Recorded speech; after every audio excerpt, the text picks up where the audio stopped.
memang ya punya tugas penting bagaimana mengembalikan atau menyaingi lah istilahnya menyaingi komersialisme dari produk-produk makanan yang diiklankan oleh media.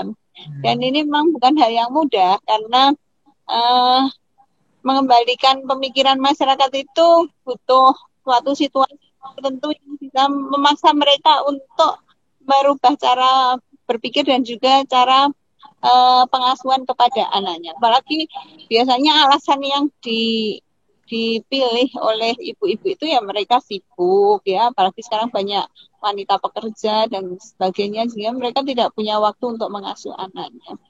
Jadi saya setuju sekali juga dengan apa yang sudah disampaikan oleh Dokter Yanti. Memang ada perlu situasi khusus di kita untuk bisa mengedukasi misalnya situasi bencana. Tapi kalau sekarang ini justru situasi khususnya itu justru di pandemi COVID ini. Ini banyak kampanye-kampanye kesehatan yang memang bermanfaat positif dan cukup sederhana dilakukan ini bermanfaat bisa masuk karena adanya pandemi COVID-19.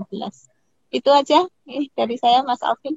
Mungkin dokter Ya, Astri, ya, saya ingin menambahkan juga nih, kita sudah mempunyai suatu bukti ya bahkan ternyata ibu yang menderita COVID ketika dia melahirkan, bayinya lahir sudah dengan antibodi.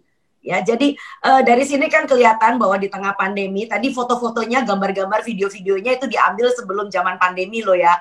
Jadi jangan berpikir bahwa para relawan ini memberikan ceramah, memberikan macam-macam, kok nggak pakai masker semua toh gitu loh ya. Itu karena videonya diambil sebelum zaman pandemi. Ketika di zaman pandemi, situasi akan menjadi begitu sulit karena para relawan, para pekerja dari puskes, dari dinas ya dokter Atri ya, juga harus menjaga diri supaya kita semua tidak terkena infeksi.